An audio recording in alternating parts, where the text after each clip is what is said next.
Today's episode is brought to you by the new Kansas City-made indie film, Doll Eyes. When a writer publishes a trashy fiction piece, his stepsister pays a visit and disrupts his married life. Meanwhile, a strange doll she carries holds a dark secret. Event by Fine Arts Theaters Kansas City, held at 3707 West 95th Street, Overland Park, Kansas, at 7 p.m. on July 31st. Doll Eyes. Don't fall asleep.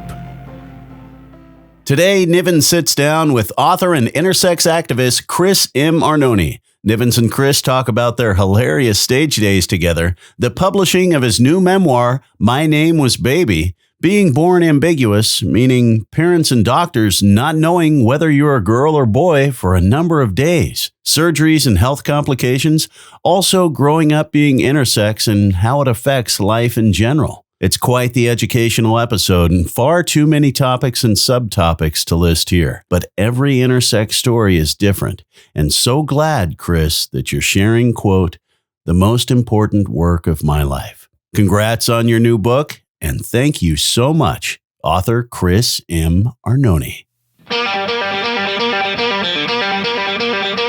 The Prince of Possum Trot, the Mayor of Gullytown, a Kansas City kid. Ladies and gentlemen, you're tuned in to Kansas City with Jason Nivens. Stars are coming, run, fetch my lightning rod. We don't, I say this in every video and every podcast, we don't really have a start. There's no like, hi, and welcome to Kansas City with Jason Nivens. I'm in Raytona Beach, out here on Lakeshore Drive with Chris Arnone. Not an original joke there, but yeah, heard it before. What? Raytona Beach. Oh yeah, no. Shit, we were saying that when we went to Funky Town. I think my neighbors actually have a sign that's like, welcome to Raytona Beach. Yes. I do think, though, the way that I would start is full disclosure to this audience. My wife and I think she was my girlfriend at the time. She was my girlfriend at the time. I know this because we saw you perform and you proposed to your wife at the Folly Theater. And then Correct. fast forward a few years, and then that girlfriend became my wife, and you were at my wedding. That is you were correct. in my wedding, man. Yep, I was. Yeah, so we have a long and storied history together. Been naked on a lot of stages together. that was discussed off camera, but it's true. There's some actuality to that when we did our burlesque troupe. I was trying to remember, how long did that run? Was that 3 years back? 2 years? So I know my wife and I left in 18. Credence was born in 2018. I think we went for 4 or maybe even 5 by that time, and then it kind of truly like petered out around COVID, right? Yeah, because like, that was it was starting to sort of. You think about like a rocket coming into the atmosphere and starting to like separate and things are falling apart. That's kind of what happened with BCR. One wheel fell off over here. It's like, we can still do this, guys. Like we don't need 4 wheels to land. Get us over water, we'll be fine. And then, by the time COVID came, that just sort of cemented, I think, the end of it. It's a good run. Like some of the shows that we did. Magic. Absolute. When you proposed that my character, Frankie Dismay, you had the idea of like the many deaths of Frankie Dismay, I just thought to myself, God, this guy does not like me. He just wants me to die. But then But then I one busted of the out of best reveals. Oh my God. Because you were in the coffin. The whole time. But before doors opened. I climbed in. I just got done staining the coffin. It had a full-size coffin that Grandmaster Quinn made. And I'd stained it all the night before, and we had a little hole for me to see out of, or to breathe out of, and, excuse me, and yeah, I climbed into that thing just before, I think 5 minutes before the doors. Just before doors. Just before doors, and everyone's like, people were texting me, and I'm like, I think I'm okay, but I could see because we had the stage smoke, Yep. So that shit's coming in. Fresh varnish. At the fresh varnish. And like the 30-minute mark, you're like, oh, am I actually dead? Like oh shit, is this? But I was on, I don't know if you know this, I was like, we are not holding the start. Right. Yeah, you did. I did hear that. Going. Yeah. No hold. Yeah, no. Because usually burlesque runs on burlesque time. So if we say it's a 7 o'clock show, we'll start at 7:05, 7:10. 7:17, No. Yeah, no. It's a hard start. And then we did Carmina Burana, that was everybody, all the different BCR characters and guest performers came up and put like flowers on the coffin. Funeral, yeah. Funeral. It was a funeral procession. And then at that big crescendo, I came busting out with a hatchet. That was awesome. I was looking at that coffin the other day because it's been outside for years now and it's definitely falling apart, but still. Fear boner. Yeah. God, that was wild. That was a great entrance. That was a great opening. What other shows do you remember that we did that you really liked? So I remember our first BCR, like the narrative one. The reaction from the crowd, because it was Sarah's show. And because it was you and Danny, like hauling her in, twisting and screaming, like kicking a door in. Yeah. The reaction, because the audience had no idea what to do. And they were just like, what is happening? Right. And it was like, I feel like that set the tone for like, this is what you're going to get with BCR. Like, that was, you never know what we're going to do. 100%.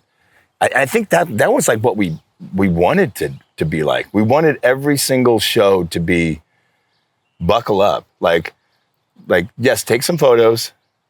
Don't turn off your lights on your phone. Don't be that. I love this. Can you get the spotlight off, Grandma? But like, it was always just like, man, what's going to happen next? And I think we really did that pretty good. My favorite memory of us, this actually made it into my book, was at the Folly with that, the cabaret show. Taking on the Nazis. Correct. Yeah. And it was because it was... We did Hoist That Rag? No, it was Bottom of the River. Bottom of the River. And this was just before the election that wound up electing Trump for the first time. And so late night theater, they would do these fundraiser shows at the Folly. And their theme was cabaret because, cabaret is all these performers and outcasts as the Nazis are coming to power. And so it felt right. So you had every single performer started on the stage. There was an actual functioning bar on the stage. And one by one, people would perform. And then there were people, friends of ours, dressed as Nazis who would haul them away. Yeah. Well, BCR, there were 9 of us. Yeah. And we were just before intermission. Yep. And we do this great a cappella with some like stomping. And you broke my wife's wooden cup, like making noise. No, I still think it's awesome. Yeah. Like that's what happened. I happened. felt bad about that, yeah. And we're like yelling and screaming and stomping by the end of this number. And we finish and we turn around and our friends dressed as the Nazis, they flinched. Yeah, they did. And I shoved Corey. It was just instinct. I didn't mean to, but I did. I shoved him and then he got back and then he just grabbed me and then like we fought off stage. Yeah. So like we were not dragged off. We walked off. Yeah. And that was intermission. Oh, I got tingles thinking about that. And then everybody was like, you got to apologize to Corey. I was like, dude, I'm so sorry. I just got in the moment. It's like, no, I was shocked by it at first, but then I was like, oh no, that makes sense. That checks out. You should have done that. So yeah, God, that was awesome. You know what else? The one I always think about a lot whenever I hear Rage Against the Machine is having Stefan during the Hunter S. Thompson tribute show, sing Strange Fruit into Killing in the Name from Rage Against the Machine with a live band, and not a single person in our audience was sitting down. Oh no! People were coming out of the kitchen of the space we shared with Westport Flea Market, being like, "What the fuck is going on over there?" That was wild. And I love that full circle moment because him singing Strange Fruit was how we all met him at first. Yeah. We were doing another show. Yeah. At the Folly. Yes. And we're like, who is this extraordinarily tall, gorgeous man who is in drag and singing Strange Fruit? And to the rafters. And knowing the history of that song and knowing the power of that song and then becoming friends with Stefan, that was just like, wow. I mean... he's going to be famous one day. I keep waiting. It's going to happen. He's grinding it out so hard right now. I'm so proud of the work he's doing because I know it's a lot, I mean, like I think back now because the BCR days were definitely pre-babies. And sometimes we'd have 2 shows, set up, tear down, do it all in one night, and then go to the Baraggio for the after party. Every time. Every time. Until... What? Who knows sometimes? Sometimes he just never left. As Tom Waits said. Jeff never left. Yeah, right? Yeah, no, he never did. Bailey would always hit that couch, man. Yeah, like Tom Waits said, you get the Sunday paper on a Saturday night. Man, we did that a lot. We did a lot. So obviously, one of the things that we're here to talk about is your new memoir that, as of this video, is out now. No. As of this recording is not out. As of us putting it out, because the turnaround time. Okay. Yeah, sure. So it should be because it's coming out. We're in the future. Yeah, we're in the future, man. I should have brought a copy. I know. I was just thinking, like, do you have a copy? I do. I've got it in the house. Yeah. Well, I'll get a screenshot of it, and I'll have Parker in post because he's super producer. I'll have him put the image up, be like, "This is the book these nincompoops are talking about." Now, you've written like fictional. Yep. Sci-fi series, right? You want to give a plug on that real quick? Yeah, it's the Jayu City Chronicles. Book 1 is the Hermes Protocol. So yeah, they're available pretty much everywhere books are sold. I think Mid-Continent has a few copies too. People want to borrow them here locally. Hell yeah. Yeah. But now you're putting out a memoir. And let's talk about that. As I'm sure that you're getting used to having to talk about the memoir. Just had my first event last night at Kansas City Public Library, actually. That's awesome. Yeah, I took that because I get the little newsletter. Yeah. And I was like, my boy, yes, there you is. Yeah. But so, writing fiction and writing about yourself, easy, right? So different. Yeah. I was so lucky to have a really great publisher, Alec Loganville, champion of this book and was my editor and publisher, and sort of going back and forth with him because it was a very different experience for me. I'm very much used to writing novels. You know, I plot them out, and I start writing, and I know my characters, and I'm building the world, and I got a lot of action, but this was just me. Yeah. And nonfiction isn't structured the same way either, right? Like the first time I wrote it, I sort of made it more topical. I started with birth, but then I sort of went to different topics, but that didn't quite work. So it went more chronological, and that wasn't quite right either. But also like to purposely not make things up. Like I actually struggled for a while because like I'm really good at writing dialogue. Right. It's probably my theater background. I will write the shit out of some dialogue. Yeah. And I don't remember exact conversations from a month ago, let alone, back to my childhood. And my publisher had to encourage me to create these sort of composites, that it's not about being exact with these were the words that were spoken, but being true to the spirit of the conversation. And still, there's not a lot of dialogue, but those moments, where you're trying to capture the essence of what those conversations were like. Right. But more than anything, I was really devoted to the truth, as close as I could get to it. And that's what I think is the big reveal, which is, as it shows in the newsletter from the public library, they didn't know if you were a boy or a girl at birth. As simple as that. Like as rudimentary as it is just. Yep. So content warning about biology and my body. So the way I was born. So I came out, they looked between my legs, and they looked at something that was kind of curled up against my body. Maybe it was a penis, maybe it was a clitoris. There was no visible urethra at all. There were these two shriveled, maybe sacs. Were they labia? Were there supposed to be testicles there? They couldn't tell. And so they did find where the urethra was supposed to be. It was not open. So they cut a little slit, they put a little tube in that would fall out as it healed, so I could pee. Right. And then they took blood, and they did some ultrasounds. And for 3 days, the name of the book is My Name Was Baby, because that actually was my name for 3 days. Because they didn't know if I was a boy or a girl. So between the chromosome test coming back XY, which is genotypically male, and the ultrasound showing that there were undescended testicles up in me, they're like, okay, it's a boy.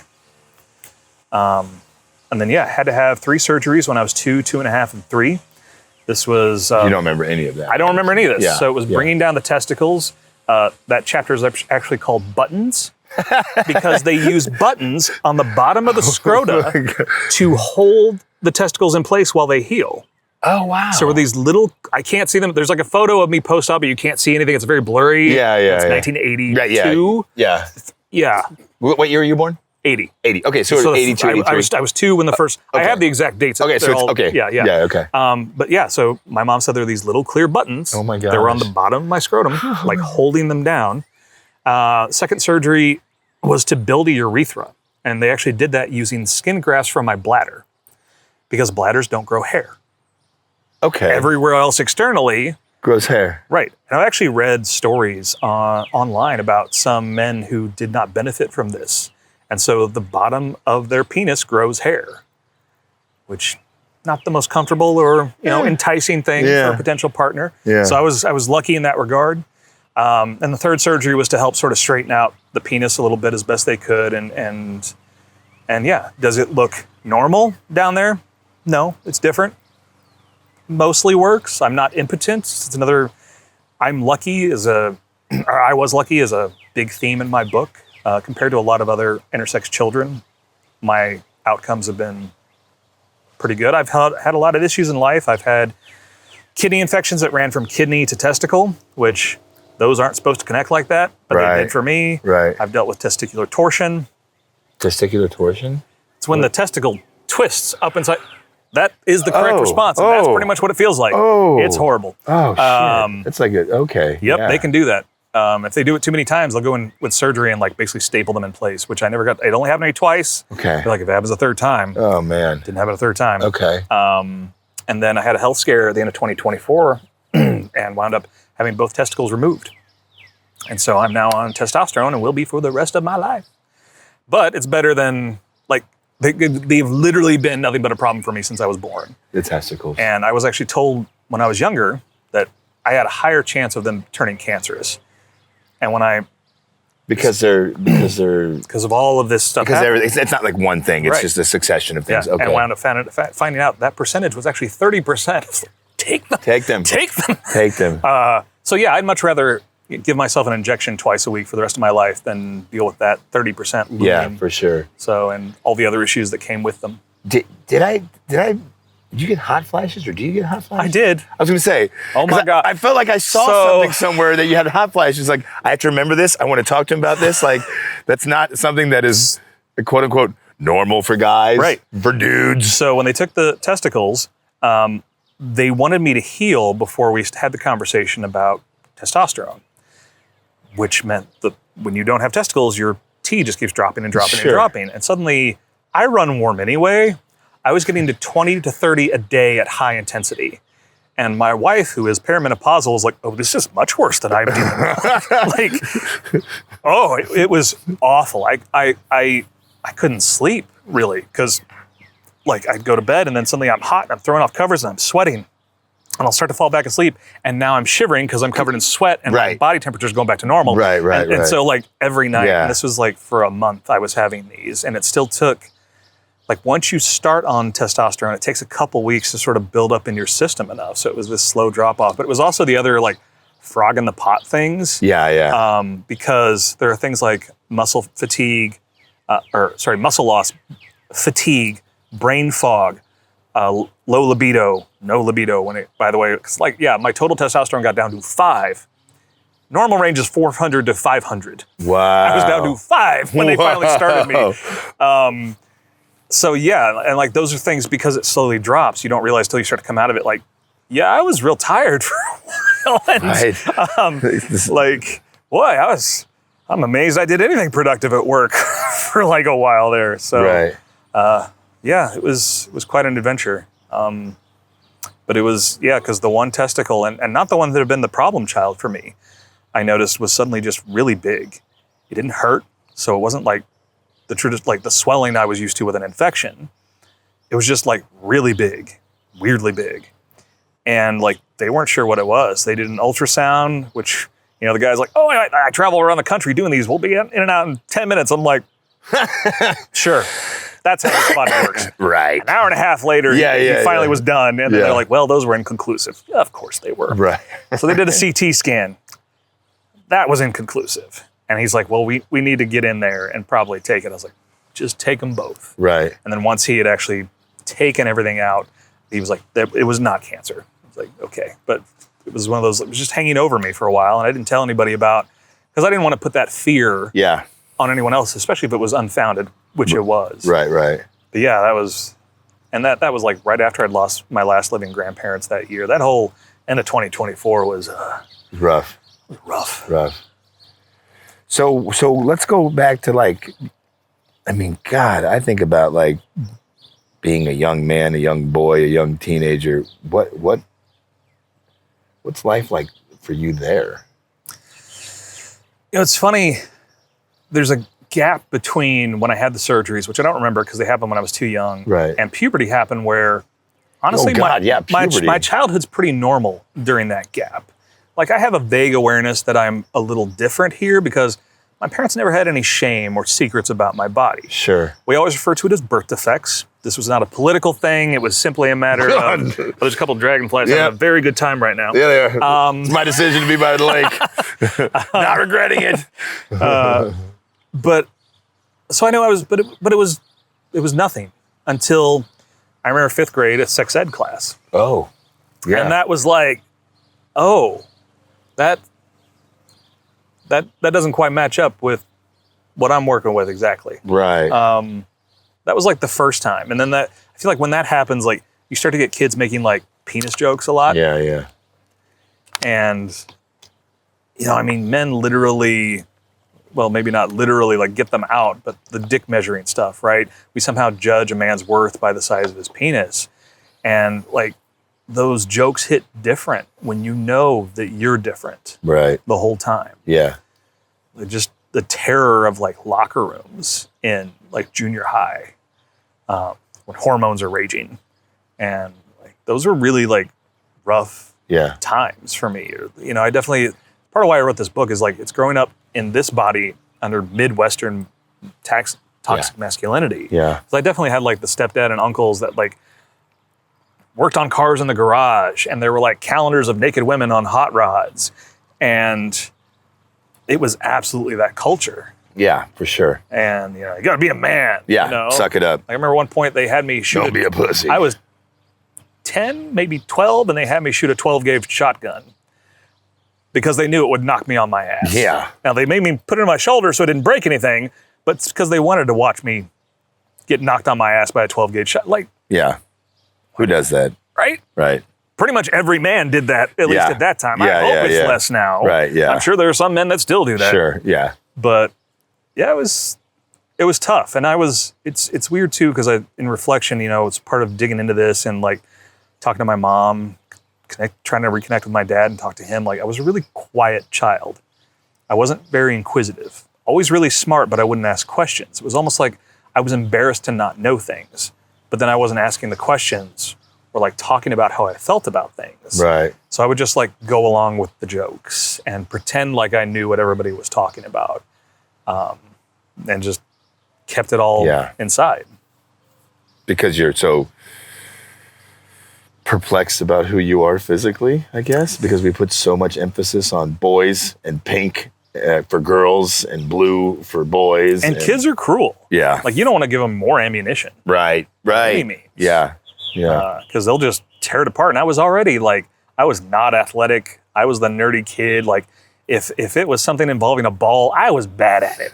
Couldn't shoot a basketball, couldn't throw a baseball. Right. Like, kickball, everybody runs in. Like, it was, so when you're already that and you're like acing all the tests and like, proudly putting your pencil down before everybody else. Yeah. It was that kid. Like, yeah. Young Sheldon. Yeah, don't give them more reasons. Right. So you talked about like reading some things online about people that have, I guess men and women, right? Yeah. That have gone through or not gone through. It's not like it's just experienced this life as you have.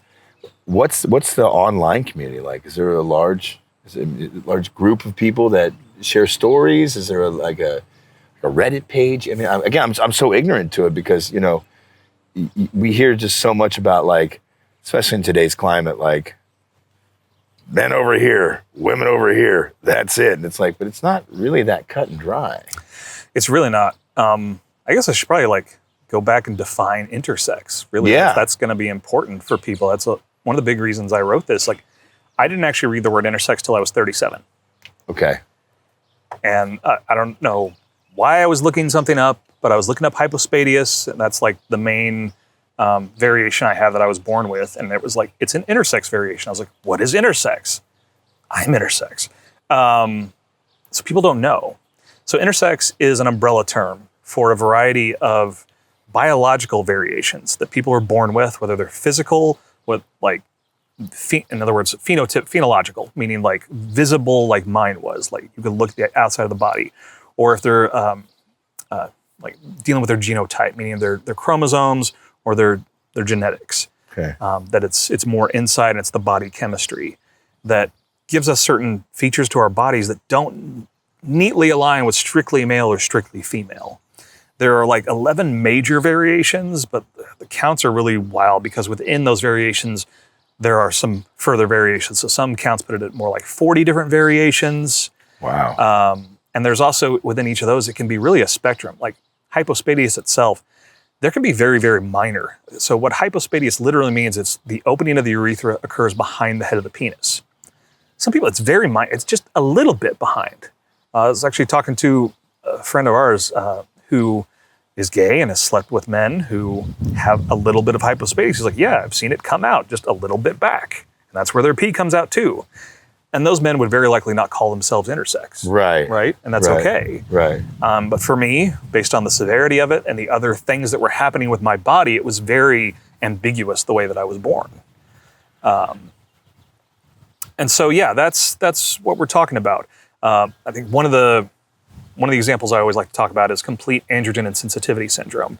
This is the most common of our variations, and intersex people account for about 1.7% of the population, Okay. which feels like a very nebulous number. So to put that another way, 8.3 billion people on Earth, so it's about 141 million of us, Okay. or roughly the same number as people with red hair. Oh. Or do you know 59 people? Then one of them is probably intersex for every 59. Wow. Like I Okay. feel like those are numbers that make more sense. Yeah. Right. You can bring it down. It makes it easier to digest. So, CAIS, complete androgen sensitivity syndrome. These women are born with a clitoris and what's called a shallow vagina, meaning that it ends without fallopian tubes, ovaries, or a uterus. They have undescended testicles, and they actually have XY chromosomes. So But society would look at them as women. they're absolute women. They're all women. There are women. Okay. They are like, I don't know of any CAIS women who are trans. They probably do exist, but all the CAIS women I know definitely identify as women. Okay. And because what the androgens are the hormones geared mostly toward male development. And so those bodies can't process them. They just don't pay attention to them. And so they've got these undescended testicles and XY, which is genotypically male, but they are absolutely women. And far too often, these testicles are removed when these kids are very young. Babies, infant, toddlers. And then the problem is, when puberty theoretically should have come along, nothing happens because there's nothing in their body to create any of those hormones. Right. And oftentimes, the parents don't notice until it's a little late. And they're like, wait, you're not developing. You're like your classmates. Oh, right, we had those removed. Right. Maybe that has something to do with it. Yeah. Yeah. And so then they have to start on hormone replacement therapy for their entire lives. And because they were delayed, they wind up with early onset osteoporosis. Because here's the trick. Oof. If they left those testicles in, come puberty, they would have started to create testosterone, but their bodies would have metabolized them as estrogen. Okay. They still can't have kids because they're missing those other parts. Right. But they would have actually started to develop. So there's a lot of just like bad information and a lack of like modern research around intersex bodies. Right. So yeah, these unnecessary intersex surgeries are probably the biggest threat that faces us as a whole. How much do you think you've learned a lot writing this book? The research, not only from your own personal standpoint, but from like diving in. Where do you find the research? It's not like oh, I want to learn about Ireland. Let me Google it.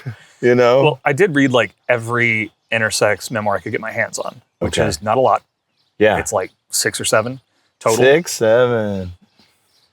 I have no children, so I'm like, I do. so I did that. There's a book I picked up when I was in the UK that's called A Complete Comprehensive Guide to Intersex by Dr. J. Peterson, which was a really helpful tool. It's more like a textbook. So when I really wanted to like dig into a specific variation, and it breaks down like the sub-variation, like it gets into it. So it allowed me to really like try to speak clearly about things while like I am not a medical professional. I'm Right. not a scientist. Right. But to make sure I was referencing someone who was. There are also some really great resources out there just for like the biological stuff. The Cleveland Clinic and the Mayo Clinic have some good resources online. Okay.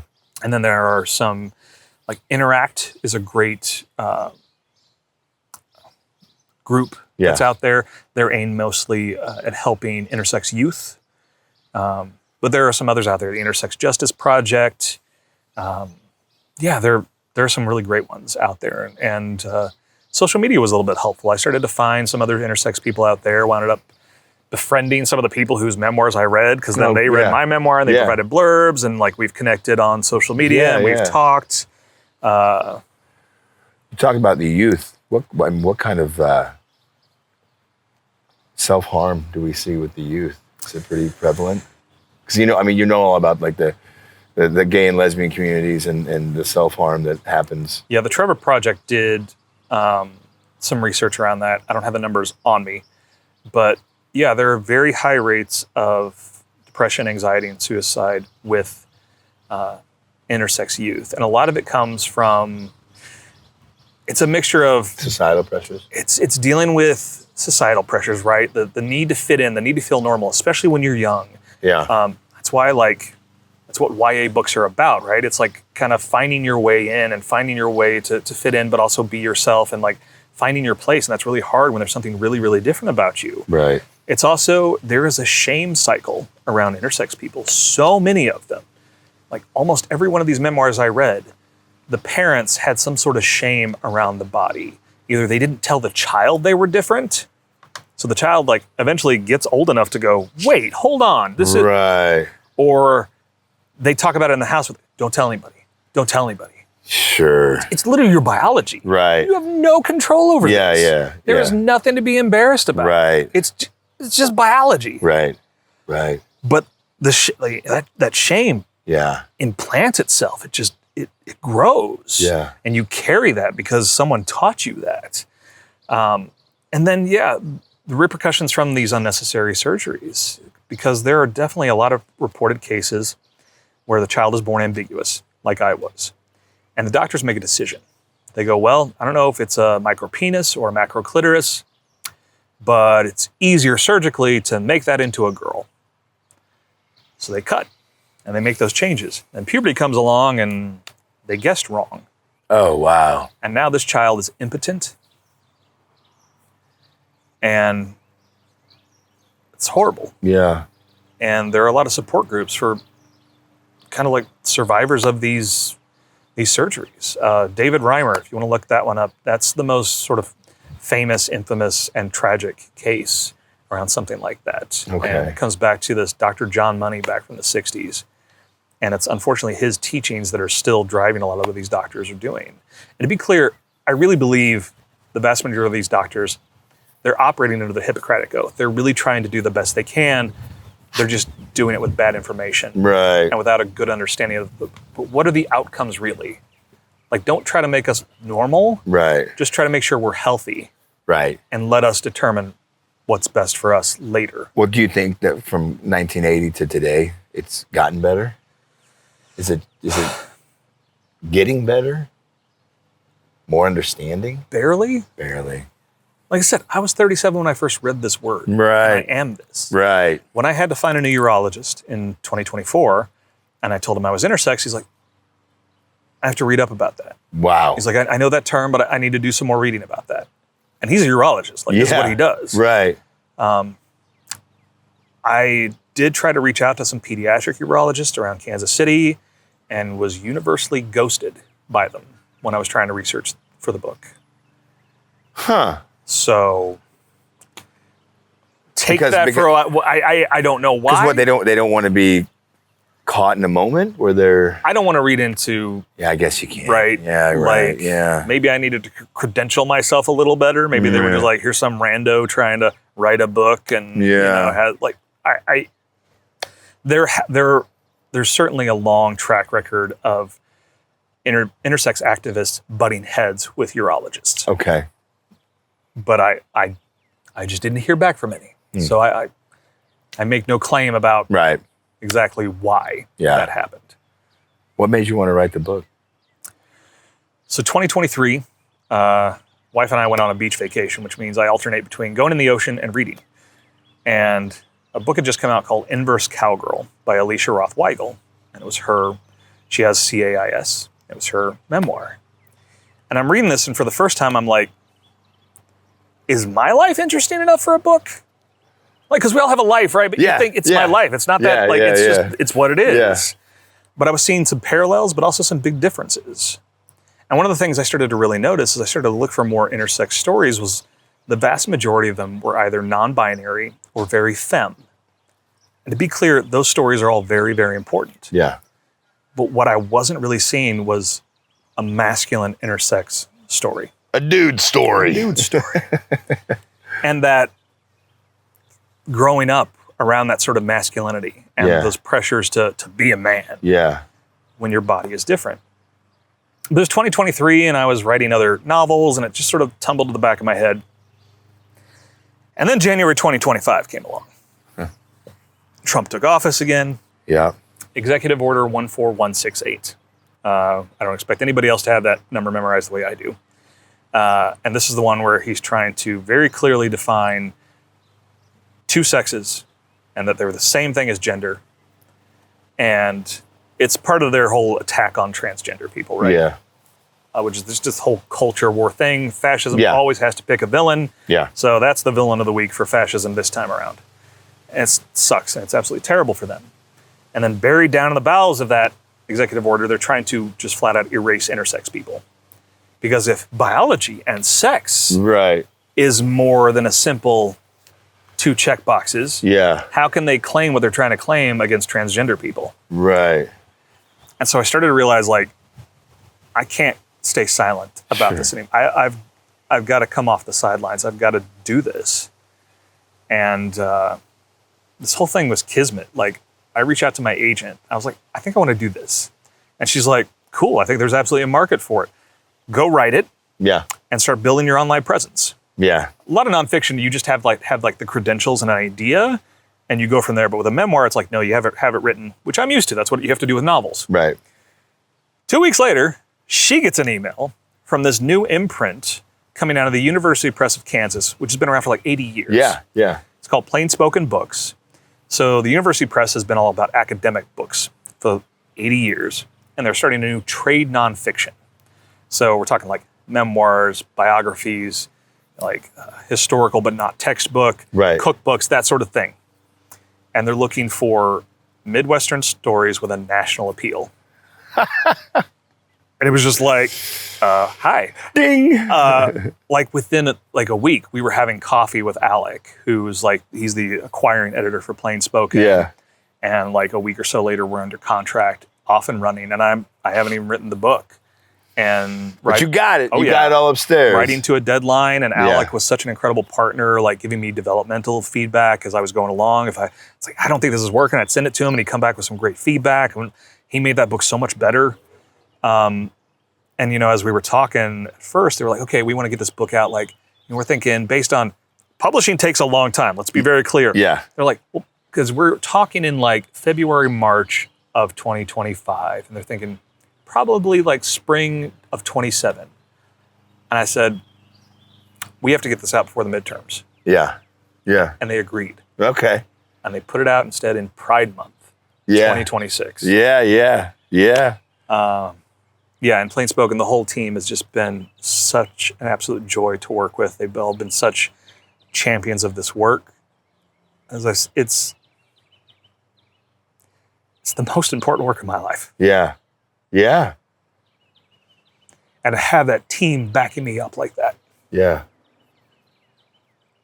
Yeah, because it's your story, but also it's a story of millions of, what did you say? 141 million people. 141 million people. And every intersex story is different. Yeah. But every one of them is important. And I just want this work to reach out to people that, I feel like so many intersex people, they're in the closet, or maybe they don't even know that they're intersex. And there is so much shame about just talking about our bodies and talking about the biology of it. And it's funny because people come up and they're like, it's so brave. And like, it doesn't feel brave to me. Yeah. When I started talking about this and I realized that education is such an important part of this, I had to start just talking very frankly about my body and how it's different. Yeah. It doesn't feel brave to me. In this political climate, I guess it feels a little brave. I'm worried I might get doxxed. Right. Like, how else am I supposed to talk about my experiences if I'm not being completely just forthright about my body? Yeah. That is brave, because I think so many of us, we wear masks and we present ourselves in a certain way, but deep down inside there's something going on and we just don't talk about it. We don't address it. We suppress it. Talk about it with maybe a friend here or a spouse there, but a sibling. But to bear it all out there for the public at large, knowing full damn well that there's going to be some fools out there that are probably going to take a shit on it, but that's they take a shit on everything. You'd be like, look at this beautiful lake. Oh, I bet it's got a bunch of bugs.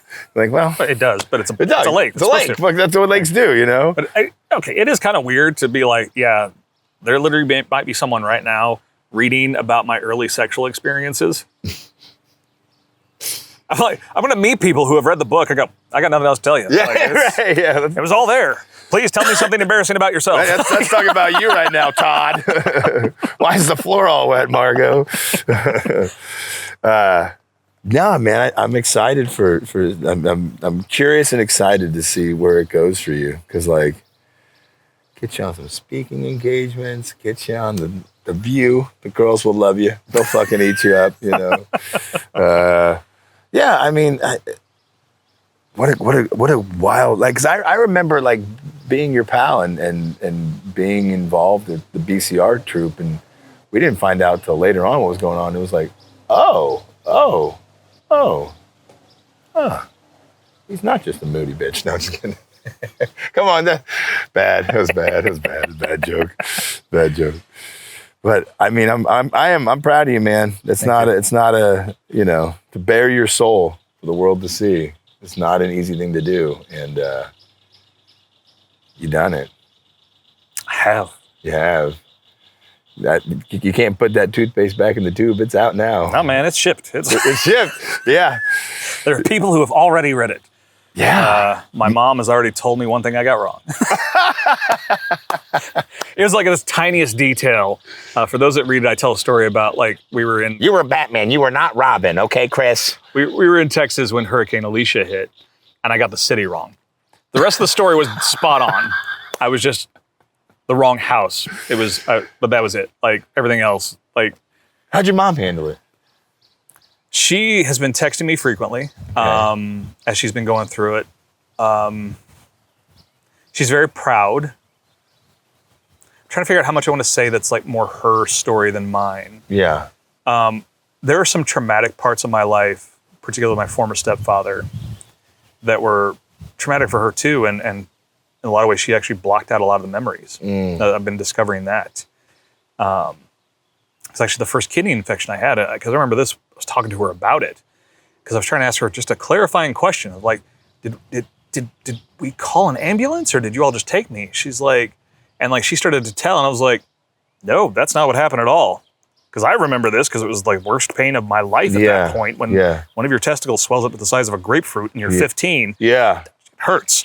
But yeah, there was another moment where she was asking, she's like, I don't remember it, like that's not, she was like, oh, the adoption. When my former stepfather adopted my brother and I, she was saying, like, oh no, I came home and Sam had just done that. I was like, that's not how adoption works. He was not our guardian. Like, you were there. Yeah. We celebrated as a family. It was actually a happy moment. Maybe it was misguided at the time. So there are these things that she has actually blocked out because of the trauma around my former stepfather. Right. But overall, I mean, she's just been incredibly proud. When you wrote this, was there concerns about how, forget friends, like certain family members might have reacted? Or I guess even friends. I know your wife was supportive, because I know her. I know she was, like, probably leaning right up against your back, being like, I got you, babe. Always. Yeah. Always. The family side of it, I wasn't worried about anybody. The closest I come, so I've gotten back in touch with the Arnone family a bit. Not my former abuser, not Sam. Though it's funny, I was able to trauma bond with my, I guess it would be half brother over him. It was a kid that he had after the divorce. Okay. So it's like he's in his early 20s. So I'm the really older brother. Yeah. But I did warn the family. It was like, I don't pull any punches with Sam. And fortunately, they were like, we don't expect you to. Okay. Okay. But other than that, so all of my sexual partners before my wife, I changed their names and I reached out to them all. So if imagine that fun, granted, it's not a huge list, but it was still, I reached out to every one of them just to make sure. And it was like, I'm not saying you get to change anything. Right. But I just want to let you know, including like, everybody's got like the ex. The one you're just like, we don't talk. Right. We're not Facebook friends. Yeah. There's too much baggage there, too much hurt. And weirdly, and like she also like really did not encourage my writing back then. And she's like, oh no, you're a great writer. I'm sure it'll be fine. I was like, who are you now? Whatever, okay. But yeah, it's been, I mean, God, 15, 16 years since we broke. So, you know, we both grown and changed and whatever. Sure. But I mean, they were all fine with it. Nobody even asked to look at it ahead of time. So you get deep, not just about the biology of you and how you were born and what you went through, but also like your interactions with significant others. Because that was part of it. There's a story, it's one of the readings I've been doing. Actually, I wrote a poem about it too. It was, it's just a fun story and very fitting for you, my friend, in this podcast. So back when I was in college, I was in a fraternity, and someone had the bright idea to start doing Sunday night beer and porn. Not a circle jerk. I want to be very clear.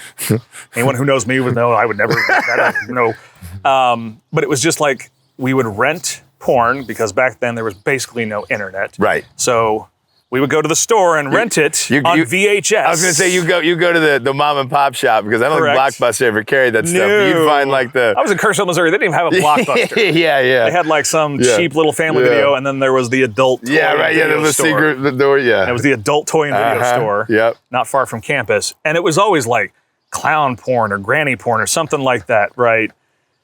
But the first time this happened, I've got my, I think, Rolling Rock, or, you know, it was like my fancy beer for college. Everybody else is drinking Beast. And I'm like, ooh, I got my Rolling Rock. Right. But watching this thing, and it's very strange to me. I'd never seen porn before in my life. Again, no Pornhub, right? It's a little harder to find. Yeah. And the dude ejaculates. Intellectually, I understood what happens when a man ejaculates. But seeing it happen, the volume, the force, was a very different thing because, like, even before the testicles were removed, nothing ever came out of me. And I don't know exactly why. Right. Whether it was just a dry ejaculation or when I was doing research for this, there's something called, I think it's called inverse ejaculation, where the ejaculate actually goes up into the bladder and then winds up peed out later, but nothing ever came out. And it was this really shocking moment for me. And like all the guys cheered this part. Right. Yeah. The money shot of all the parts. Messi scores again! Right? Like that's the part they cheered. Right. And I'm just, again, going along with it, but just in shock. Right. Seeing what that, and it would just put in stark relief how really different I was. Yeah.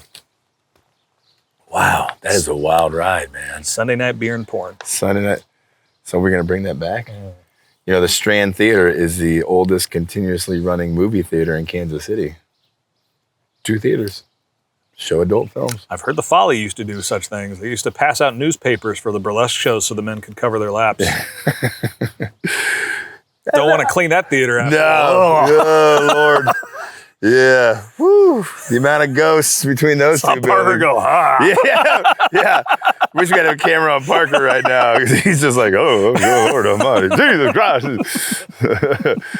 Well, I do appreciate you letting us come over here and me chatting with you. I've been watching your promotions on social media. Like, I got to get you on. I got to talk to you about this just because, like, it is. Again, it's so much more complex and nuanced than like boys over here, girls over there. There's just a lot more to it, and it doesn't have to be a thing. You know what I mean? It can just be like like this, just a normal conversation so we can understand a little more. Because, I mean, like, I'm just trying to, like, okay, what now? What's the Ted Lasso quote? Be curious, not judgmental. Yeah. You know, that's like seek to learn. Yeah. And it's, because right now with this political climate, yes, transgender people are under attack and intersex people are caught up in that. We're not just being erased. We've actually been hit by some of this stuff. Like that recent Kansas, right, where they suddenly invalidated all these driver's licenses for transgender people. Yeah. Some intersex people got caught up in that. Really? Mm-hmm. Or there's very recently, there's a teacher in, I think it's Florida, that he was just fired from his job, supposedly for being transgender. He's got 2 reasons to sue. One, you can't fire someone because they're transgender. Even our dumbass Gorsuch has affirmed that. Right. But also, he's intersex. He's not transgender at all. Right. And so it's this, not only the hate, but the lack of education. Yeah, the ignorance breeds the hate. They go together with each other. And so that's part of why I feel like telling our stories. Yeah. Helping people understand. Because like I said, there's so many variations. All of our stories are different. Yeah. We're not a third sex. There is no one intersex story. There are a lot of commonalities between us. Right. But we all have our different journeys and our complications and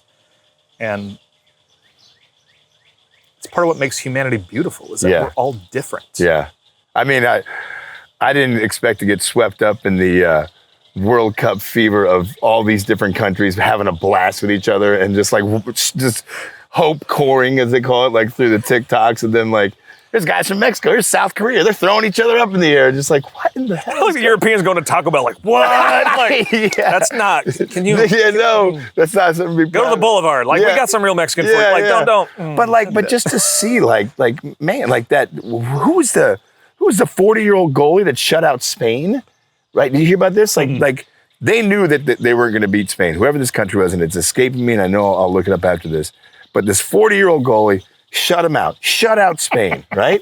And he's balling afterwards. His grandparents couldn't be there, and his mom's visa got denied. Well, Hakeem Jeffries worked with Marco Rubio, and they're getting the mom to meet him in Miami for the next match. Nice. Like, that's the kind of shit I'm like, oh, and everyone's just like, all we need is the World Cup. That's how we heal us. That's all it is, man.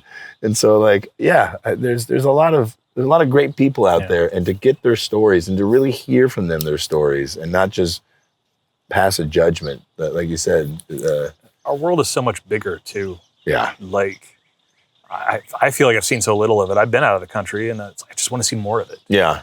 Because it is so different. The tapestry of humanity. Yeah. Is so varied and diverse, and that's what makes it really cool. Yeah. It is pretty fucking cool. You're pretty fucking cool. You're pretty cool. Thanks, brother. Appreciate you. Hey, folks. Bet you weren't expecting producer Parker to be on this wrap-up, but I had to throw a change up because Nivens is doing some more important things, having a good time celebrating his lovely wife Alex's birthday. Everybody shout out to Alex. Give her a happy birthday. And also another shout out to Chris M. Arnone. Thanks so much for sharing your story, man. It's so important. I learned so much. I can't even believe how much I learned. But if you want to, folks, and you need to, go get his book. It's out now. It's at kansaspress.ku.edu. Just type in "My Name Was Baby," and his new memoir will pop up, and you can find it there. Well, with the fun stories Chris and Nivens were reminiscing about during their burlesque show days, and with the release of Chris's new book during Pride Month, you know, we thought it might be kind of interesting to look back on Kansas City drag show history, because it does have a rich history here. It's been going on for a long time. I checked out an article from KCUR, and it's well over 150 years. And people have always been trying to push laws to ban it or regulate it or whatever, but nothing sticks. In fact, one of the coolest eras I'm coming across here, and I'll put up some articles and little snippets of newspaper clippings from the old days. We love those old clips on Kansas City with Jason Nivens. But the Prohibition era, very interesting, because that's when drag shows kind of took off in Kansas City for a while. People were uninhibited. I mean, they were prohibited from drinking alcohol, so they had to go out and get wild in other ways. I mean, they went to drag shows, and one reason behind that is there was this political boss in charge of the city. They had a mayor, but this guy, if you know Kansas City history, Tom Pendergast, he had kind of complete dominance over the whole thing. You know what I'm saying? So he kind of loved the hooting and hollering and the raucous and he loved all of that. And so, drag shows had a huge incline there. There were so many names that came through. There was big names like Julien Eltinge, if I'm saying that right, Bert Savoy, Carol Norman, Jay Brennan. These people were traveling the continent at the time, performing everywhere. And they were at the Schubert, they were at the Orpheum, they were at the theaters. It was that big. In 1933, Prohibition got amended, and Pendergast was still under control. Actually, just shortly after Prohibition ended, a club called Dante's Inferno opened up at Independence Avenue and Troost.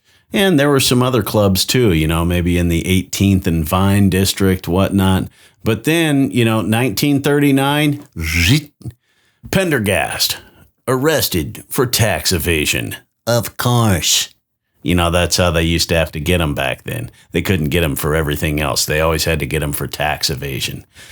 So, that's a really interesting era, but you can't kill it. You can't kill it.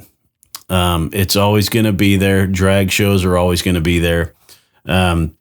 Just to wrap up the episode, say happy birthday, Alex, and big thanks to Chris again. And if you want to contact us, if you know somebody who would like to share their story, or if you would like to share your story, contact us at kcjnmedia@gmail.com, and we'll catch you next time. I ain't afraid. I got a bed with God. Thanks for listening to Kansas City with Jason Nivens. We appreciate you, and make sure to like, share, and subscribe. Hey, we'll catch you next time.